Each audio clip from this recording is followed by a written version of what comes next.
কাব্য লেখনীতে নওরিন কবির তৃষা। পর্ব সংখ্যা ২৬। মিষ্টি রোদ্দুরে মোড়ানো কোলাহলপূর্ণ প্রাণবন্ত এক উজ্জ্বল সকাল। ঘড়ির কাঁটায় সকাল ৯টা বেজে ১৫ মিনিট। সকালে ঠিক করেছে আজ নিকটবর্তী পাহাড়ে যাবে সকলে। চূড়ায় না যেতে পারলেও যথাসাধ্য সর্বোচ্চ উচ্চতায় পৌঁছাবে, মেঘের সৌন্দর্য উপভোগ করবে তারা। সকাল সকাল খাওয়া দাওয়া শেষ করে সকলে নিজের রুমে অবস্থান করছে রওনা দেওয়ার প্রস্তুতির জন্য। নীল সবে ওয়াশরুমে ঢুকেছে, একটা শাওয়ার শেষ করে তৈরি হবে সে। তেও বসে বসে কি পড়া যায় সেটা নিয়ে ভাবছে। হঠাৎই ওয়াশরুম থেকে ভেসে আসলো নীরের ভরাট কণ্ঠস্বর। নূর। ভাবনায় ছেতে ঘটনাটায় দ্রুত উঠে দাঁড়ালো তিহু তড়িঘড়ি করে। কণ্ঠে বলল, জি, আমার টয়লেটটা ভুলে রেখে এসেছি, একটু এনে দিবে প্লিজ। তিহু তাকিয়ে দেখে হ্যাঙ্গারে এখনো ঝোলানো শুভ্র রাঙা তাওয়ালটা। সে যেদিকে তাকিয়ে বলে, আনছি, একটু ওয়েট করুন। বলেই চটদলতি টয়লেটটা পেয়ে দ্রুত পায়ে সে এগিয়ে চলমান ওয়াশরুমের দিকে। দরজার সামনে দাঁড়িয়ে সামান্য ধাক্কে বলে, শুনছেন, আপনার তাওয়ালেটা। দাও। মৃদু কণ্ঠে কথাটা বলে আড়াল থেকে হাত বাড়ালো নীল। তিহু তাওয়ালটা নিয়ে যেই না হাত বাড়াবে সঙ্গে সঙ্গে খপ করে হাত ধরে ফেললো নীল। তাতে অবাক হওয়ার সামান্যতম সময়টিকে না দিয়ে নিজে টান দিল তিহুকে। আকস্মিক স্পর্শে দৃঢ় টানে ভারসাম্য হারিয়ে ওয়াশরুমে প্রবেশ করলো তিহু। মুহূর্তেই মাঝে অনুভব করলো কারো প্রশস্ত বুকে নিজের অবস্থান। ওয়াশরুমের দরজা ততক্ষণে বন্ধ হয়েছে। তিহু মুখ তুলে তাকাতে এক ঝলক নীলের দিকে। ক্রোধান্বিত কণ্ঠে কিছু বলতে যাবে তার আগে নীলের জলস্নিগ্ধ সুদর্শন মুখবায় নজর কাড়ল তার। ওপরের শাওয়াল থেকে এখনো শ্রাবণের ভারী বর্ষণের ন্যায় জলধারা গড়িয়ে পড়ছে, স্নিগ্ধ করছে তাকে। পানির তীব্রতায় ভিজে যাচ্ছে তিহু নিজেও। তবে সেদিকে কোনো হেলদোল দেখা গেল না মেয়েটার। সমস্ত মনোযোগ, আকুল, নিবিড়, মুগ্ধ দৃষ্টি তাকে শীতলতায় নিয়ে নিল। এদিকে রাগের পরিবর্তন তা কেমন ভাবে তলিয়ে দিয়েছে যে ঠোঁট চেপে মুচকি হাসছে নীল। সামান্য ঝুঁকে তার কানের কাছে ফিসফিসিয়ে বলল, কি দেখছেন মিসেস খান সাহেবা? মিসেস খান সাহেবা কথাটা যেন বেশ গভীর কণ্ঠে বলল নীল। সর্বোচ্চ প্রেম ও মৃদু পরশে অদ্ভুতভাবে যেন অনুভূত করল তিহু মৃদু কম্পনি দিয়ে শিরশিরি অনুভূতি জাগ্রত হলো তার দেশ জুড়ে। নিজের জড়ানো প্রয়াসে ছটফট করতে করতে নীল শক্ত হাতে সামলে নিল তাকে। কি করছেন? ছাড়ুন আমায়। ছাড়ুন বলছি, ভিজে যাচ্ছি, শীত করছে আমার। এই গরমে শীত? ইন্টারেস্টিং। হ্যাঁ শীত, এখন ছাড়ুন। যদি না ছাড়ি তাহলে আমি চিৎকার করব। আর এমন কথায় সামান্য শব্দ করে হাসলো তিহু নাকে সামান্য চাপ দিয়ে বলল, স্টুপিড গার্ল, কি করে চিৎকার করবা? তিহু থমকালো। সত্যি তো, কি বলে চিৎকার করবে সে? নিজের বোকামি নিজের ওপরে রাগ হলো। সে বোঝানোর সময় এত যুক্তিযুক্ত কথাগুলো তার এই বোকা লোকের সামনে যেন আর হয় না। এমন বোকা বোকা কথাই বারবার বলে ফেলে সে। You are too much stupid, you know. তোমার মতো স্টুপিড আমি আগে দেখিনি। দিহু ভুরু কুচকে তাকালো তার দিকে। অর্থ সে আবার কি বোকামি করলো? নীল যেন বুঝলো তার দৃষ্টির অনুভূতি। অদ্ভুতর দৃষ্টিতে চেয়ে গভীর ভরাট কণ্ঠে বলল, তুমি শুধু বোকাই নও, অনেক ভীতুও। নয়তো না চাইতেও হৃদগহীনে স্থান পেতে না। মুখে তাকে স্বীকার করতে এত দ্বিধা কেন? কথাটা বলে শক্ত বাঁধন শিথিল করে তাকে মুক্ত করলো নীল। ছেড়ে দিলেই বলল, আউট। মুহূর্তে তাকে এমন পাল্টে যেতে দেখে তিহু বুড়ো কুচকে তাকালো। কিছু একটা বলতে গিয়েও থমকে বেরিয়ে গেল সেখান থেকে। আজ সকালে ঠিক করেছে দুটো গাড়ি নেবে, একটাতে সব মেয়েরা, অন্যটাতে ছেলেরা। তবে রফিন থাকতে সেই সিদ্ধান্ত ঠিক হওয়া কোথায়? সবশেষে ঠিক হলো 4টি জিপ নিবে তারা। তবে সেখানে বাঁধলো আরো বিপত্তি। মাহা তিহুতে জিপ ব্যতীত আর কোনো জিপে যেতে নারাজ। আর এদিকে তিহুর জিপে নীলের দখলে, অন্যদিকে সৌভিক আর তার পরেরটা তার। বাকিদেরটাতে ড্রাইভ করবে সামির। যে করেই হোক মাহাকে তার জিপে তুলতেই হবে। বহু ফন্দি করেও সে তিহু আর রিশাদকে মিলে মাহাকে তার গাড়িতে তুলে সফল করলো। বর্তমানে তারপর ছাড়া হচ্ছে 4খানা জিপ। সাতখোলা জিপ গাড়িগুলো উচ্ছ্বাসে কলরবে ছড়িয়ে পড়ছে।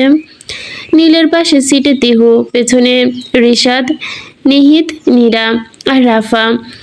রাউফিনের পাশে সিটে মাহা, পেছনে ফাহাদ, ফারিসা, মুন্নি, নাহা। সৌভিকের গাড়িতে কোহেলিকা, জুনাইয়া, আদিত্য আর তাদের রাজকন্যা আয়রাত। স্বামীর গাড়িতে আয়াজ, রুদ্র আর জুনাইদ। জিপ চলছে উঁচু নিচু, কখনো বা সমান্তরাল পথ দিয়ে। হঠাৎ রাউফিন বলল, কি ব্যাপার, আমরা ঘুরতে যাচ্ছি নাকি মোরা বাড়ি? গান টান ধর তো ভাই। কোহেলিকা, এদের দ্বারা হবে না ভাইয়া, আপনি শুরু করুন। সৌভিক আর চোখে তাকালো কোহেলিকার দিকে। তুমি কি আমাকে ইনসার্ট করলে? কোহেলিকা জিভ কেটে বলল, না তো, অপমান করলাম। তাদের কাণ্ডে হেসে উঠল সকলে। সৌভিক প্রথমে রফিনকে পর্যবেক্ষণ করে নীলের দিকে ফিরে বলল, সংসারে আগুন লাগাতে রফিন সেরারে, তুই কিন্তু কিছু না ব্রাদার।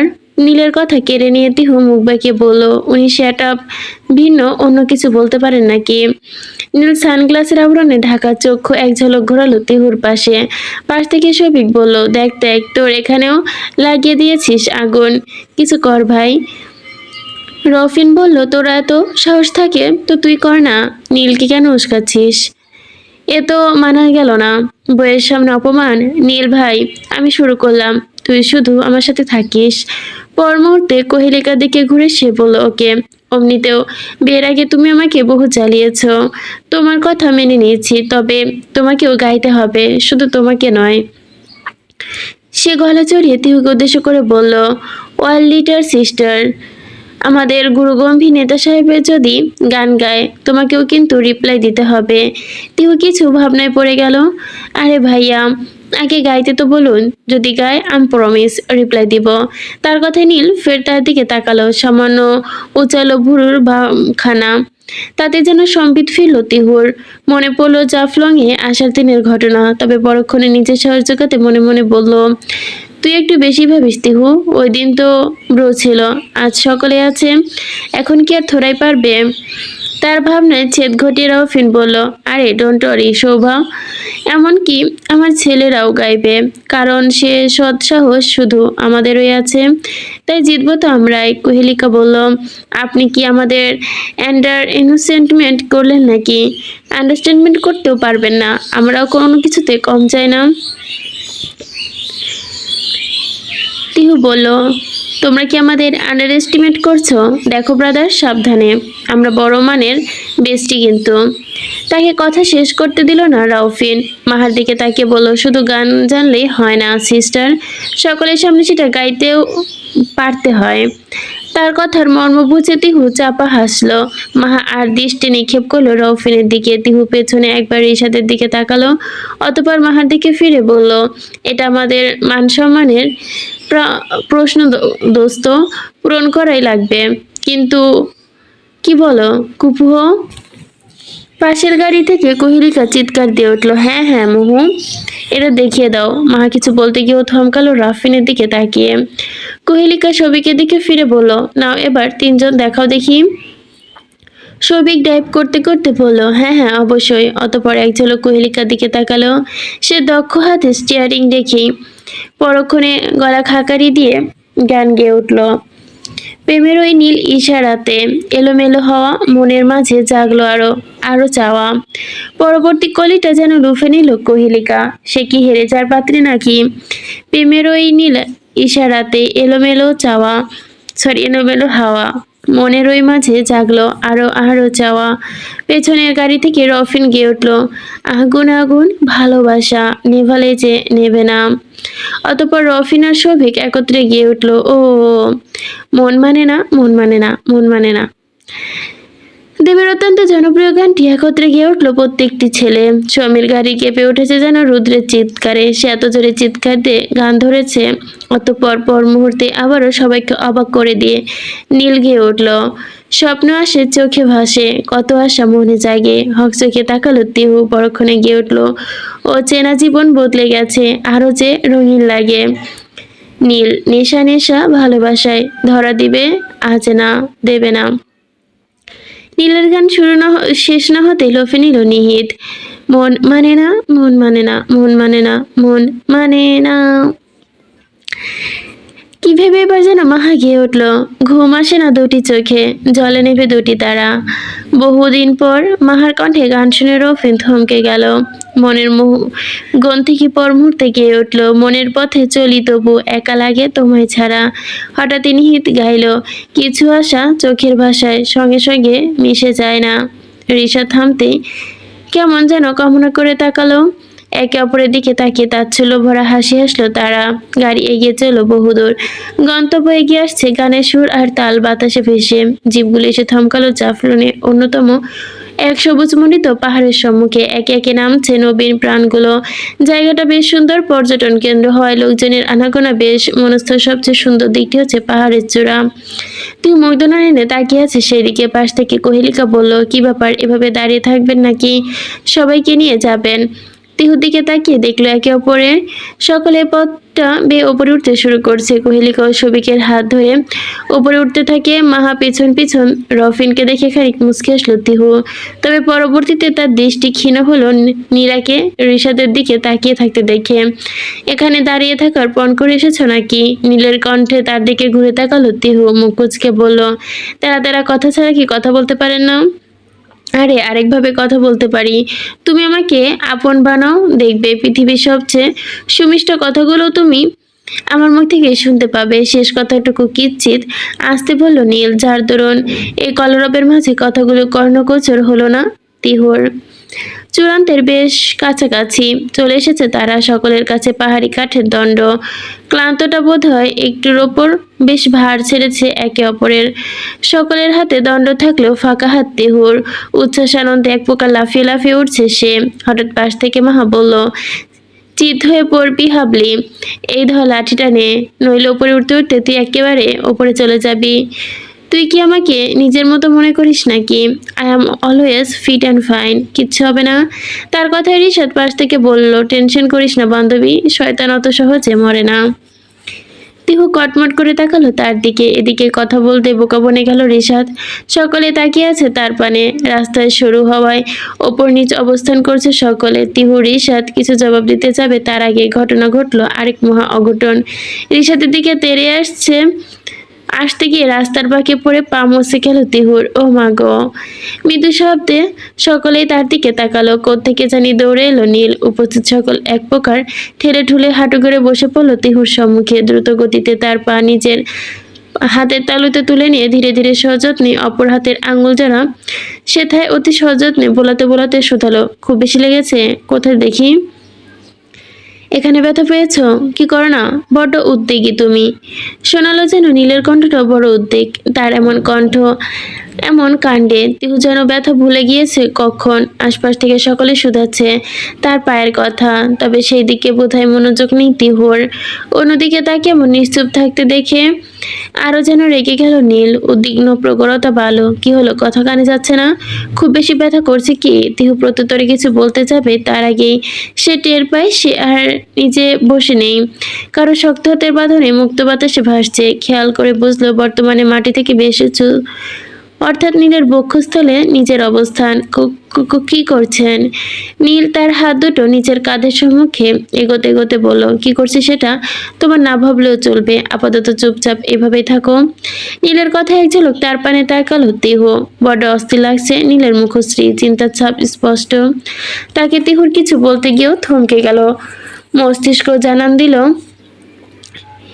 এখানে শুধু তারা একা না। বাকির উপস্থিত লজ্জা আড়ষ্ট হয়ে চোখ খিচে বন্ধ করে নিল সে। নীল তাকে নিয়ে এগিয়েও চলে গেল উপরের দিকে। তাদের এই অবস্থা দেখে ঠোঁট চেপে মুচকি আসলো সকলেও। নাকের পটাতন সকলে হাসলো। নাকের পটাতন ফুলে উঠেছে মুন্নির। রাগে রিড়ি করছে, সরছে, কাঁপছে শরীর, মাথা দপদপ করছে। ইচ্ছে করছে তিহুকে ধাক্কা মেরে পাহাড়ের ওপর থেকে ফেলে দিতে। নিজের প্রিয় মানুষের সাথে অন্য কোনো মেয়েকে এতটা অন্তরঙ্গ অবস্থায় দেখতে কারোই বা ইচ্ছা করে থরি। এদিকে সকলের মনোযোগ যেন তিহু আর নীল স্থির। কেউ খেয়াল করেনি মুন্নিকে। রাফা দু চলে হাত রেখে অমোদের কণ্ঠে বলল, হাউ রোমান্টিক। নিহিত বলল, অত ঢং করার কিছু নেই, তোর বর তোকে ওইভাবে কখনো কোলে তুলবে না, তোর যে ওজন। তার কথায় রেগে গিয়ে রাফা তার পিছে ফিরে তাকিয়ে কিছু বলতে যাবে, আমি মোটা বদুয়া দিলাম তোমার বউ পুরো হাতির মতো হবে। তারা চলে যেতে কোহেলিকা সবিকের দিকে তাকিয়ে বলল, দেখো দেখো, কিছু শেখো। নীল ভাইয়া কেমন তিনকে যত্ন করেছে, আর তুমি। তার কথা মৃদুর আগে সৌভিক তার পানে চেয়ে বলল, তুমি কি সবার সামনে এমন করে উঠতে চাইছো মাই লাভ? গাধার মতো প্রশ্ন করো না, সরো আমার সামনে থেকে। কোহেলিকা সত্যি সত্যি রেগে গেল সৌভিকের ওপর। তারপর তৎপরে যেন রাগের ওপর ঘি ঢাললো সৌভিকের হেয়ালিপূর্ণ কথাটা। ঠিক বলেছ কুহু মিস, এটা আসলে মস্ত গাধা। এভাবে কেউ প্রশ্ন করে, আমি হলে তো ডিরেক্ট কোলে তুলে নিতাম। কিন্তু আফসোস আমার বউ নাই। কথাটা বলার সময় সিঁড়িতে থাকা মাহার দিকে তাকালো এক ঝলক রফিন। এদিকে তার কথায় সৌভিক ঝামটি মেরে চলে গেল ওপরে কোহেলিকার কাছে। বেচারা সৌভিক তার পিছু পিছু নিতে এক পলক রফিনের দিকে ফিরে তাকালো, ক্রোধান্বিত কণ্ঠে বলল, শালামার সংসারে আগুন লাগানো বদ্দুয়া দিলাম, তোর জীবনে বিয়ে হবে না। দেখে নিস তোর ছোটগুলা তোর আগে কাজ সেরে ফেলবে, বাসা সেরে ফেলবে। বলেই কোহেলিকার পিছু পিছু দৌড়ে যেতে যেতে সৌভিক বলল, ও মাই লাভ, একবার দাঁড়াও প্লিজ। সৌভিক যেতে পেছন থেকে রফিন বলল, আরে যা যা, শকুনের দয় গরু মরে না, টুকু মানুষ মরে না। অতঃপর সে এক ঝলক পেছনে তাকিয়ে মাহার পানে তাকালেই সকলে উঠে গেল। এখনো থমেরে দাঁড়িয়ে আছে মাহা। তুমি কি কোলে উঠতে চাইছো লাভ লাইন? চাইলে বলতে পারো, আমি আবার এই ব্যাপারে মাইন্ড খাই না। তোমার মতো হাদার কোলে আমি উঠতে চাই না, নিজের কোলে নিজে উঠে বসে থাকো। বলে পাশ কাটিয়ে চলে গেল মাহা। এই মেয়ে আস্তে উঠো, পড়ে যাবে। ঈশাদের কণ্ঠে পিছন ঘুরে তাকালো নীরা। নীরাকে দেখে ঈশাদ বলল, আরে তুমি, তোমাকে তো দেখাই যায় না, সাবধানে ওঠো। নীরা চেয়ে আছে ঈশাদের দিকে। ঈশাদ তার পাশ কাটিয়ে উঠে যেতে ফের আবার পিছু করলো। বাই দ্য ওয়ে, তোমার নামটা কি? নীরা। ওয়াশিরা খান নীরা। ও নাইস নেম। নীরা লাজুক হেসে বলল, থ্যাংক ইউ। Most welcome. আচ্ছা আমি যাই, হ্যাঁ। দেখি তোমাদের বৌমনির কি অবস্থা, নইলে আমার আরেক গুন্ডি বান্ধবী মাহা আমার গর্দান নেবে। যাই হোক, সাবধানে ওঠো তুমি। বলে উঠে গেল সে। নীরা তখনও তাকিয়ে আছে তার দিকে। ঋষার যে বড্ড অদ্ভুত লাগছে তার কাছে। সে সম্পূর্ণ নীরা থেকে ভিন্নধর্মী, ভিন্ন ব্যক্তিত্বের, তবুও তাকে ভালো লাগে কেন জানে না নীরা। সবুজে মণ্ডিত চূড়ায় এক নির্জন প্রকৃতি নিবিষ্ট স্থানে এসে তিহুকে নামালো নীল। আজ আগে থেকেই একটা মোড়ার ব্যবস্থা করে রেখেছে। সেখানে অতি স্বর্ণপর্ণে তিহুকে বসালো নীল। অতঃপর নিজের হাঁটু ভেঙে বসে পড়ল সবুজ ঘাসের ওপর তিহুর সম্মুখে। তিহুর ব্যথাপ্রাপ্ত পাটা অতি সযত্নে তুলে নিল নিজের অপর হাঁটুর ওপর। তার এমন কাণ্ডে তিহু তড়িৎ বেগে পা সরাতে নিতেই বলল, কি করছেনটা কি? এভাবে পায়ে হাত দিচ্ছেন কেন? নীল একদম সরাতে দিল না পাটা, বরং শক্ত করে বন্ধনে সেটা ফের যথাস্থানে রেখে বোলাতে বোলাতে বলল, ডোন্ট মুভ। অতঃপর সে আয়াজকে ইশারা করতেই সে আয়োডেক্স অ্যারোলক্স ক্যান্সিল নীলের হাতে দিল। দ্রুত প্রস্থান করলো সেইখান থেকে। নীল ক্যানটা হাতে নিতেই তিহুর পায়ে স্প্রে করতে অতি সযত্নে নরম কণ্ঠে শিলে বলল, খুব বেশি ব্যথা করছে তাই না? আর একটুখানি সহ্য করে, এক্ষুনি কমে যাবে। তিহু কিছু বলতে চাইলো, তার তো বেশি ব্যথা লাগেনি যতটা নীল উদ্বিগ্ন দেখাচ্ছে। তবে কে শোনে কার কথা। নীল ঠিক আগের মতো স্প্রে করে অতি সযত্নে হাত বোলাতে লাগলো ব্যথাপ্রাপ্ত স্থানে। বিস্তীর্ণ সবুজ মণ্ডিত প্রকৃতি, নাম না জানা মিষ্টি ফুলের সুবাস, সঙ্গে পাখপাখালির গঞ্জনা, শত পর্যটকদের কলরবের মাঝে শান্ত স্নিগ্ধ পাহাড় চূড়া। তিহু ব্যথার স্প্রে করার পর থেকে বেশ কমেছে। বলা বাহুল্য যে খুব বেশি চোট পেয়েছে তেমন না। যা সামান্য ব্যথা পেয়েছিল নীলের সযত্নে তা মুহূর্তেই উবে গিয়েছে। বর্তমানে নীরা, রাফা, জুনাইনা, কোহেলিকা আর মাহার সাথে ছবি তুলতে ব্যস্ত সে। সকলের সাথে সজ্জিত হরেক রকমের পাহাড়ি ফুলের হস্ত তৈরি গাজরা হাতে বাঁধা তার। একে একে বেশ কয়েকটি ছবি তুললো তারা। হঠাৎ কোত্থেকে যেন ফারিসা এসে বলল, বৌমনি তোমরা জানো আজকে খাসিয়াপল্লীতে মেলা আছে? মেলা? মুহূর্তেই কথাটা শুনে ছড়িয়ে পড়লো সবার মাঝে উচ্ছ্বাস। শুরু হলো নানা কল্পনা জল্পনা। কোহেলিকা কি বলো, মেলা তো বছরের প্রথম হয়, আর এখন কি? আমি তো সেটা জানতাম, কিন্তু এখানকার একটা আপু বলল সম্প্রতি কিছু সমস্যার কারণে মেলার সময়সীমা পিছিয়ে আনা হয়েছিল। শুরু হয়েছিল 2-1 হলো, আজ শেষের দিন। রাফা বলল, কি বলিস? আমি যাবো বৌমনি, আমি কখনো নৃত্য গোষ্ঠীদের মেলা দেখিনি। ডোন্ট ওয়ারি, আজ যেহেতু শেষ দিন আমরা এখানে উপস্থিত, অবশ্যই যাব। মাহা বলল, মাথা সমস্যা হচ্ছে তোর? ঘড়িতে কয়টা বাজে দেখেছিস? 5:30 বাজতে চলেছে প্রায়। সো হোয়াট, এমনিতেও মেলা রাত্রিবেলাতেই বেশি মজা। সঙ্গে সাই মেলালো উপস্থিত সকলে। হঠাৎ জুনাইনা বলল, সবই তো ঠিক আছে, কিন্তু নীলকে বানাবে কে? কোহেলিকা বলল, তোমার স্মৃতিভ্রম হয়েছে জুনাপু। একটু আগে দেখলে না আমাদের নীল ভাইয়া কি পরিমাণ বউ পাগল। বইয়ের পা সামান্য মুচকে গিয়েছে বলে সমগ্র পথটাকে কোলে তুলে নিয়ে আসলো। এখনো তুমি বলতে পারছো না নীল ভাইকে কে মানাতে পারবে? বলে তিহুর দিকে ইশারা করলো সে। সঙ্গে সঙ্গে তিহু বুড়ো কোচকে তাকালো সকলের দিকে। তারপরে সকলে একযোগে শব্দ করে হেসে উঠলো। এই মুহূর্তে এই যে শুনছেন, নীল ফোনে কথা বলছিল অফিসের একটি গুরুত্বপূর্ণ বিষয় নিয়ে। পেছন থেকে তিহুর ডাকে। অপর প্রান্তের মানবটা থমকে ফোন মিউট করলো। জি, আপনি কি ব্যস্ত? না। মুখটা কথার সাথে সাথে যেন অগোচরে নিঃশব্দে ফোনটা তার কেটে দিল নীল। নিঃশব্দে এমন কাণ্ডে অপর প্রান্তের মানুষটি চূড়ান্ত বিস্মিত হয়েছে। কেননা খুব জটিল একটা অফিসিয়াল ইস্যু নিয়ে কথা বলছিল তারা। ও, আমার না আপনার সাথে একটা কথা ছিল। বলো। ইয়ে মানে? কি মানে? পাশে থাকা খাসিয়াপল্লী। আর আজকে খাসিয়াপল্লীতে মেলা, তাই আমরা চাচ্ছিলাম একটু মেলায়। তার কথা শেষ হওয়ার আগেই ঠিক আগ মুহূর্তে তাকে থামিয়ে দিল নীল।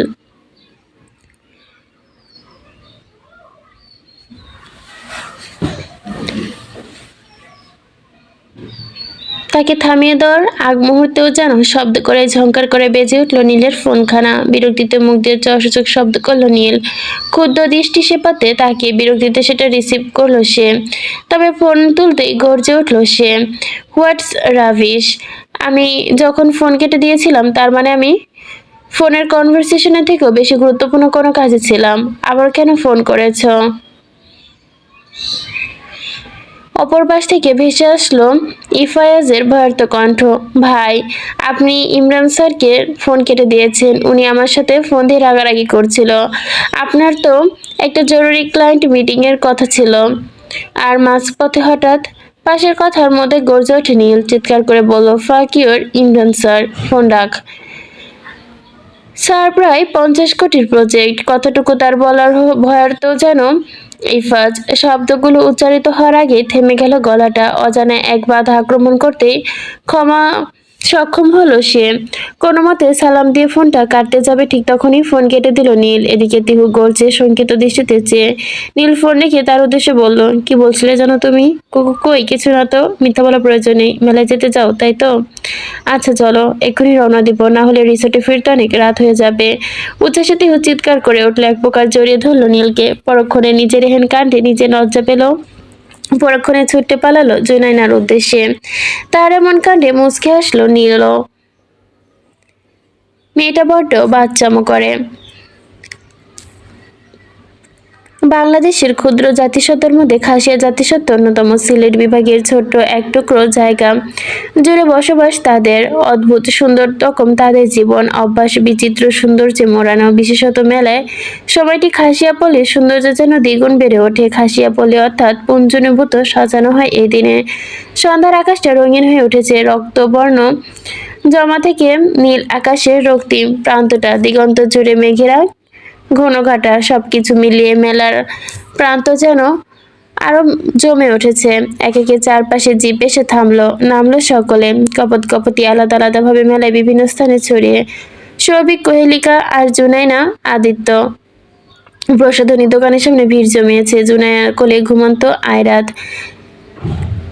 ব্যাচেলার মামাদের এই একটাই কষ্ট, কোথাও বেরোলেই বোনের ছেলে মেয়েদের বহন করার দায়িত্ব তাদেরই পড়ে। জুনাইদের ক্ষেত্রেও তাই। জুনাইনার ছেলেটা তার কোলে দিয়ে জুনাইনা ঠিকই ঘুরে বেড়াচ্ছে। সামির অবশ্য ফাহাদ আর ফারিসার সাথে অন্যদিকে। নিহিত রাফা নীরাকে নিয়ে অন্য স্থলে। সামির, রুদ্র আর রিশাদ একে অন্যের কাঁধে হাত রেখে দৌড়ানোর। হঠাৎই রুদ্র বলে, কি এক জ্বালায় আছি ব্রাদার। বাড়ি থেকে বিয়ে দেয় না, এদিকে মেলায় এত কাপল। সয় না, এই বুক ফাইটটা যায়। তার কথায় সামির তার পশ্চাৎদেশে আঘাত করলো। তোর এমনি তো বিয়ে হবে না শালা। রুদ্র তাকে কিছু বলতে যাবে দুষ্ট সে বলল, শালা যে বললি, এখন বোন দিবি তো? বোন না দিলে শালা ডাকা যাবে না। দিবি? কখনো না। কথাটা বলতে দেরি সঙ্গে সঙ্গে রুদ্র সামিরের পশ্চাতে আঘাত করে বলল, বোন দিব না, শালা বললি কেন? বোন দিবি না তো শালা বললি কেন? সামির ব্যথা পেয়ে উপরে উঠল। তোর বিয়ে হবে না, বেটা বদদোয়া দিলাম। আরে যা যা, তোর বদদোয়ায় আমার কিচ্ছু হবে না। পাশ থেকে রিশাদ বলল, কেন ভাই, তোমার কি কলিকাতা হারবালের অভাব বেশি? তার এমন কথায় শব্দ করে হেসে উঠল সামির। দেখি হাতটা দাও তো। নীলের কথায় হাত ঘুরিয়ে তাকালো তিহু। পেছনে নীলের হাত একজোড়া কারুকর্জিত খচিত রেশমি চুড়ি, অন্যরকম সুন্দর সে হাত জোড়া। তিহু মুগ্ধ দৃষ্টি তাকিয়ে পরক্ষণে হাত বাড়িয়ে দিল। নীল অতি সযত্নে হাতখানা পরম আবেশে পরিয়ে দিল চুড়ি। হঠাৎই দোকান থেকে একজন বৃদ্ধ বলল, তোমার বর নাকি রে মা? তার কথায় তিহু লাজুক দৃষ্টিতে তাকালো নীলের দিকে। সামান্য মাথা নাড়িয়েতেই বৃদ্ধ হেসে বলল, চির সুখী হ, কত সুন্দর বর বউ আল্লাহ পাঠাইছে, কত সুন্দর, কত যত্নে বিয়ে করে ঘরে তুললাম, বছর খানেকের মধ্যে সব নিয়ে পালিয়ে গেল আমার বউ সেরিডা। তিহু সামান্য হেসে উঠল বৃদ্ধার এমন সম্বোধনে। তিনি কথার মধ্যেও কিছু একটা আঞ্চলিকতা যেন নিয়ে আসছে খানিকটা, তা যেন তিহুকে বেশ মজারই লাগছে। লোকটা যখন তার বউকে সম্বোধন করছিল তখন ওনার গলার টোনও চেঞ্জ হচ্ছিল। কত যত্নে বিয়ে করে ঘরে তুললাম, বছর খানেকের মধ্যে সব নিয়ে পালাইয়া আরেক সেরিরে বিয়া করলো। এখানে সেরি না সেরা হতো হয়তোবা। তিহু সামান্য হেসে উঠল বৃদ্ধার এরূপ সম্বোধনে। পরক্ষণে মস্তিষ্ক দোলা চাপা দিল অন্য চিন্তা। সত্যি তো, নীল আসলে অন্যরকম, একটু বেশি কেয়ারিং। যে কোনো মেয়ের নীলের প্রেমে পড়তে বাধ্য। হঠাৎই মনের মধ্যে হৃদয়ে প্লাবন শুরু হলো। ভাবনা রীতি টানলো তিহু। দ্রুত নীলের দিকে চেয়ে চটজলতি বলল, চলুন বাসায় যাব। তার কথায় ভুরু সামান্য কুচকালো নীল। জিজ্ঞাসা দৃষ্টিতে চেয়ে বলল, এখনই ফুসে খাবে না? না। ওকে, অ্যাজ ইউর উইশ। তিহু সম্মুখে অগ্রসর হতেই ওনার আঁচল বেঁধে হোঁচট খেল। পড়ে যেতে নিলে নীল দ্রুত গতিতে এগিয়ে আঁকড়ে ধরলো তাকে। মেয়েধীন মসৃণ পেটটা পড়তে পড়তে বেঁচে চয়ে চোখ খিচে ধরেছে। তিহু, সাবধানে চলতে পারো না? তিহু নিজেই নীলের হাত ছাড়াতে ছাড়াতে বলল, না পারি না। তিহু সঞ্চারণ টেনে বাবা মাত্র নীল স্পন্দন শিথিল হতে ধীরে ধীরে ছেড়ে দিল তাকে। পরক্ষণে তিহু হাঁটা লাগালো সম্মুখ পানে। নীল তিহুর মাটিতে লুটিয়ে পুটিয়ে খাওয়া ওড়নাটা সামান্য তুলে নিতেই নিজের হাতে। মেলা থেকে একে বের হচ্ছে সবাই। সকলের হাতে পাহাড়ি প্রসাধনী সামগ্রী আর মৃৎশিল্পের তৈরি ছোট ছোট প্রসাধনী সামগ্রী। রফিনের দৃষ্টি যতগুলো প্রসাধনী ভালো লেগেছে সবগুলো কিনে নিচ্ছে মাহার জন্য। তবে বিপত্তি বেঁধেছে দিতে গিয়ে। মাহার যে তার উপহার কিছুতেই গ্রহণ করবে না সেটা ভালো করেই জানা। তবু শেষ প্রচেষ্টা তো দেখতে মানা নেই। কিন্তু মাহার প্রথমেই নাকচ করেছে। সে তার দেওয়া কোনো কিছু নিবে না মানে নিবেই না। বর্তমানে মাহার ধমক খেয়ে তার পিছু পিছু চুপিসারে গাড়িতে উঠেছে রাউফিন। একে একে ভর্তি হচ্ছে গাড়িগুলো। তিহুরা সবে বের হচ্ছে। নীল এখনো তিহুর পেছনে। হঠাৎ করে পদচারণা থমকে গেল তিহুর। বিস্ময় দৃষ্টিজোড়ার সম্মুখে উঁচুতে তাকালো করুণ মুগ্ধতায়। মুগ্ধ হয়ে হঠাৎ করে বেরিয়ে হলো, হাউ কিউট। তিহুর কথায় নীল একবার দৃষ্টি অনুসরণ করে তাকাতে সঙ্গে সঙ্গে সম্মুখে উন্মোচিত হলো কয়েকশো ঝিলমিলি বেগুন। রাতের আকাশে নক্ষত্রে ন্যায় ঝলমল করছে তারা। তিহু মুগ্ধ নয়নে অবিশ্বাস তাকিয়ে আছে সেই দিকে। অতঃপর নীল কিছু একটা ভেবে এগিয়ে গেল সেই দিকে। মুচকি হেসে ফিসফিস করে বলল, D U went that? Tihu কিছু না ভেবে মাথা ঝাঁকালো। সে হয়তো ভাবতেই পারেনি কিছুক্ষণ পর কি ঘটতে চলেছে। নীল তাকে রেখে এগিয়ে গেল ঝিলমিলি বেগুনের মালিকের কাছে। দাম শুনে মানিব্যাগ থেকে 1000 টাকার কয়েকটা নোট বের করে ধরিয়ে দিল। তিহুর মস্তিষ্ক এতক্ষণে বিশ্লেষণ করতে পারে সবটা। সে বিস্ময়ে নয়নে দ্রুত এগিয়ে এসে নীলের কাছে। তবে ততক্ষণে যা ঘটের ঘটে গিয়েছে। Are you crazy? মাথায় প্রবলেম আছে আপনার? এতগুলো বেলুন দিয়ে আমি কি করব? নীল এক হাত দিয়ে বেলুন আর এক হাতে তাকালো। নীল এক হাতের দিকে তাকালো। বড্ড দিন তো কমপক্ষে শখানেক বেলুন। তবে তাতে কোনো হেলদোল দেখা গেল না নীলের। বরং সেগুলো তিহু তাকে দিয়ে বলল, আর অ্যাজ ইউর উইশ, তুমি যা ইচ্ছা করতে পারো। কেনার দায়িত্ব আমার ছিল, এখন পুরোগুলো তোমার দায়িত্ব। কি করবা তা? এগুলো এখন যা ইচ্ছা তাই করো। That is none of my business. Tihu নিজের কপাল নিজেই চাপড়ালো, যেন এই মানুষটা না ধরে আনলে বেঁধে আনে। সে তো অবাক হয়েছে, এখানে ঝিলমিলি বেগুন থাকতেই পারে দেখে। তার উপর কিছু না ভেবে নীল কেনার কথা বলেছিল, তাও সে বুঝতে পারেনি, তাই মাথা ঝাঁকিয়ে ফেলেছে। তিহু কেমন স্তব্ধ হয়ে দাঁড়িয়ে থাকতে দেখে নীল জলদি কণ্ঠে বলল, কি হলো নাও? এতগুলো বেলুন দিয়ে আমি কি করব? বললাম তো যা ইচ্ছা। তিহু বুঝলো এই লোকের সাথে ঝামেলা করে লাভ নেই। একবার যখন বলেছে তখন আর কোনো নড়চড় হবে না। অগত্য বেলুনগুলো নিল সে। বলা বাহুল্য, তার নিজের যে খুব বেশি খারাপ লাগছে তেমন না, বরং ইচ্ছে করছে বেলুনের মতো মুক্তভাবে নিজেও ঝিলমিল করে উড়ে বেড়াতে চারপাশের পাহাড়ি রাস্তা ধরে। ঝিরিঝিরি বাতাস বইছে, আবহাওয়া বেশ ঠান্ডা। মৃদুমন্দ বাতাসে চারপাশটা শীতল করে দিচ্ছে। পাহাড় থেকে কিছুটা দূরে সামান্য উঁচুতে দাঁড়িয়ে আছে হিজিবিজি উড়ে যাওয়া পাহাড় থেকে কিছুটা দূরে উঁচু স্থানে দাঁড়িয়ে আছে তারা। হঠাৎ করে কোত্থেকে এক ঝাপটা বাতাস এসে তীব্র বেগে ধেয়ে আসলো তাদের দিকে। সঙ্গে সঙ্গে তিহু বেলুনগুলো একে অন্যের সাথে মুক্তভাবে দোল খাচ্ছে আকাশে। রাতের আকাশে উজ্জ্বল নক্ষত্র নেয় ভেসে যাচ্ছে সেগুলো। পাড়ি জমালো চাঁদের দেশে। তিহুর হাত ফসকে চলে গেল সব। তিহু উচ্ছ্বসিত দৃষ্টিতে তাকিয়ে আর নীলমুগ্ধ দৃষ্টি তাকিয়ে তিহুর দিকে। রাতের আকাশে মেঘের ঘনাঘটা, কালো মেঘে দাসত্ব লুকিয়ে অর্ধচন্দ্রখানা। খাসিয়া পল্লী থেকে বেশ অনেকটা দূরে নির্জন স্থানে দাঁড়িয়ে আছে নীল আর তিহু। বেরিয়েছে সবার সঙ্গে, তবে আসলে এখানে থেকে এগিয়ে। কপাল খারাপ তাদের, মাঝপথে খারাপ হয়ে গিয়েছে গাড়িটা, ইঞ্জিন গরম, বিশ্রী অবস্থা।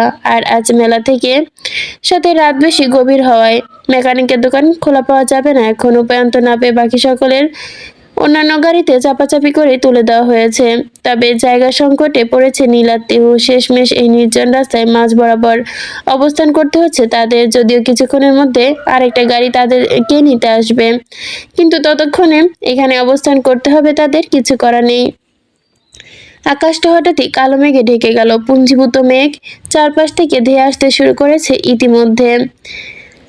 তিহু চোখ বুঝে বৃষ্টির আগ মুহূর্ত উপভোগ করছে। নীল তখনও ফোন কলে ব্যস্ত। ঠান্ডা অত্যন্ত নির্জন। তিহু সঙ্গে থাকা চিন্তায় পরিমাণ যেন দ্বিগুণ। হঠাৎই তিহু বলল, নেতা সাহেব। তিহুর এমন সম্বোধন শুনে পিছু ঘুরে তাকিয়ে ফোন অফ করে বলল, জি।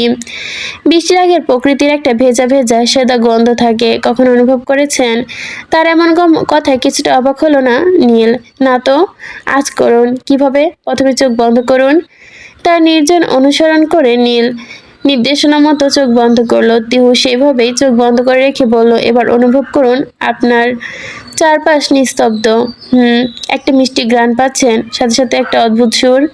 সত্যি নীলের এমনই অদ্ভুত ধরনের সুবাস পাচ্ছে, কর্ণপাত হচ্ছে মিষ্টি সুরের সুর। সে সেভাবে চোখ বন্ধ করে বলল, পাচ্ছি। এভাবে অনুভব করুন, দেখবেন কিছুক্ষণের মধ্যে বৃষ্টি নামবে। সত্যি? বাই দ্য ওয়ে, নূর জি বলুন। তুমি আমাকে নেতা সাহেব কেন বলো? আমি তো নেতা নই। কেন? কে বলল আপনি নেতা? কিছুক্ষণ নিশ্চুপ থেকে ফেরতিহু বলল, হ্যাঁ আপনি নেতা সাহেব বই, কিন্তু সেটা শুধুমাত্র আমার। তিহুর এমন জবাবে তরির চোখ মেলল নীল। মানে? তিহু চোখ বন্ধ করে থমকিয়ে বলল, উস আস্তে, চোখ বন্ধ করুন, এক্ষুনি বৃষ্টি নামবে। মানে? নীলের কথাটা বলতে দেরি। সঙ্গে সঙ্গে আকাশ ভেদ করে শ্রাবণ ধারার অমুক বিন্দু বিন্দু মেঘের কোনা নামতে, যেন মেঘের কোনা রূপে বৃষ্টি কন্যা। তিহু এবার চোখ মেলে তাকালো, মুচকি এসে নীলের পানে তাকিয়ে বলল, দেখলেন তো বৃষ্টি নেমেছে। সে দু হাতে দুদিকে প্রসারিত করে মুখটা আকাশের পানে তাকিয়ে মুগ্ধতার সাথে অনুভব করতে লাগলো বৃষ্টির রশ্মি। খুব ভালো লাগছে তার এই মুহূর্তটা, এনজয় করছে এই মুহূর্তটাকে সে খুব করে। তীব্র বর্ষণ স্নিগ্ধ করছে গোটা ধরণী। গ্রীষ্মের প্রকট প্রখরতা শেষে সবুজ বটবৃক্ষ ন্যায় লতা পাতা যেন প্রাণ খুলে স্নান করছে বাড়িধারায়। নীল এগিয়ে এসে তিহুর সামনে দাঁড়ালো। তিহু মুচকি এসে চোখ কুচকালো, তাকিয়ে অবাক কণ্ঠে হাঁটু গেড়ে বসে পড়ল নীল। হঠাৎই কোনরূপ পূর্বাভাস ছাড়াই তিহুর পাটা তুলে নিল নিজ হাঁটুতে। বিস্মিত তিহু অবাকের চূড়ান্ত পর্যায়ে আহরণ করছে। বিস্ফোরিত নয়নে চেয়ে আছে সে।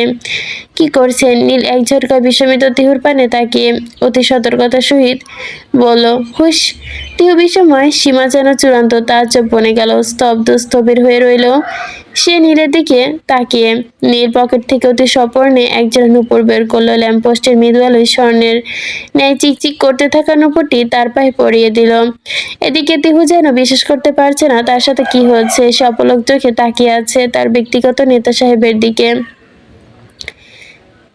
হঠাৎই কি ভেবে তিহু সম্মুখপানে দৌড়াতে গেল। তার পায়ের ছোঁয়ার রাস্তায় জমে থাকা পানির কণা উপচে পড়ল। চারপাশে ধ্বনিত হলো নূপুরের রিনিঝিনি শব্দ। নীল মুগ্ধ দৃষ্টে তাকিয়ে তার ওইদিকে। হঠাৎ করে গুনগুনিয়ে উঠল, রিমঝিমে ধারাতে চায় মন হারাতে, রিমঝিমে ধারাতে চায় মন হারাতে, এই ভালোবাসাতে আমাকে ফাঁসাতে, এলো মেঘ যে এলো ফিরে বৃষ্টির সুরে সুরে শোনায় রাগিনী। মনে স্বপ্ন এলোমেলো, একই শুরু হলো প্রেমের কাহিনী।